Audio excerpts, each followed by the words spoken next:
Welcome to our engineering design presentation. We are the Goldfish and our team received the River project. The objective of this project was to design and 3D print a fish passage structure that slowed water velocity and maintained flow depths so fish could swim through it. There were certain needs and constraints included in the project that we identified, including maximum dimensions the design could occupy and mimicry of the natural habitat. The next part that we needed complete was a comprehensive bit of research that we could base the rest of our project on.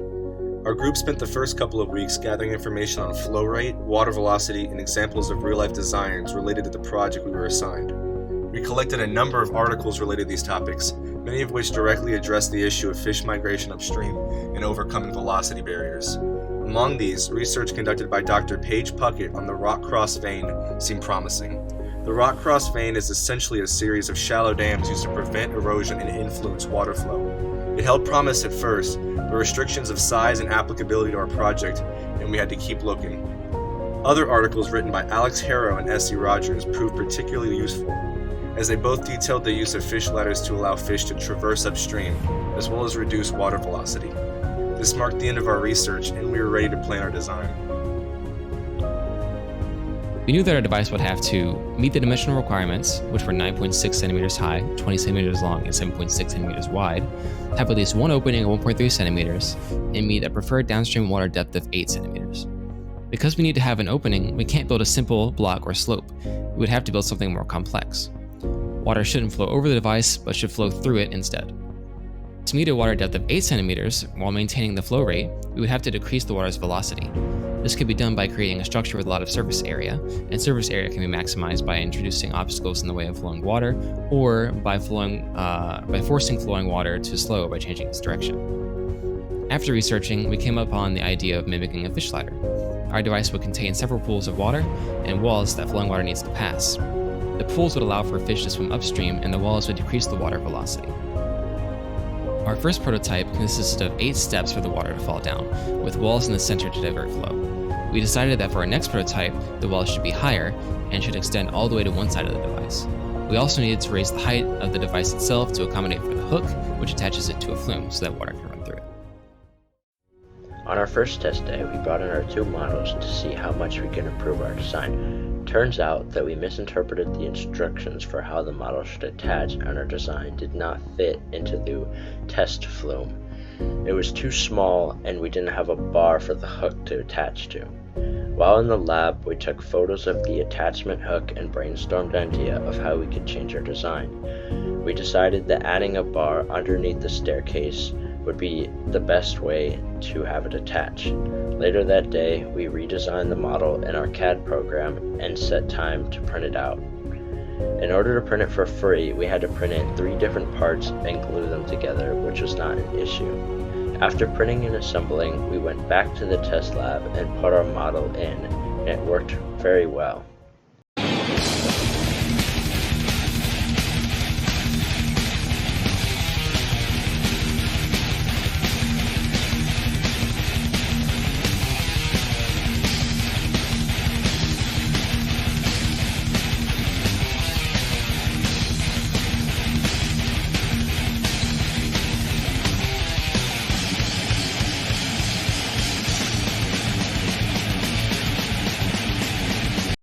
For us, the most challenging part was to create an opening while still slowing down the water.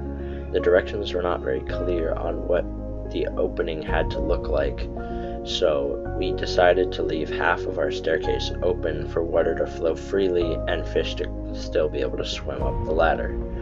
We realized that if we'd extended our steps over, it would have slowed the water down much more, but we were not sure if that was considered allowed. That day was great. Our team got everything set up with a breeze. We did well in the competition and got 3rd place. At our station, we had a trifold displaying our project and our process. It showed our initial idea with the fish ladder and explained our design and build. Our setup also included our 3 models that we made. This helped us explain better as we had something to show people who came up and talked to us. We also had a computer with our testing and showed how our design worked. We had multiple people come up to our station. We got a group of high schoolers asking where we got their ideas from, to an older man asking how we designed it and what programs we used. We also got to compare with other river project groups and look at other ideas other than our own. We talked with the other groups and found out what they struggle with and how they ended up at their final design. Overall, FEDD Day was a fantastic experience to be a part of, and I believe our group learned a lot about the problems we can fix and the different ideas on how to fix them.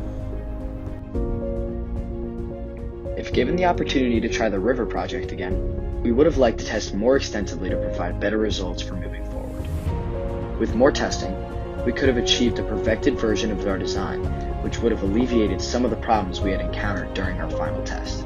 Additionally, we could have brainstormed more ideas and tested them to identify the best solution if we were given the time and resources to do so. As for some advice to next year's freshmen, we will tell them to get as much clarity on the project requirements as possible.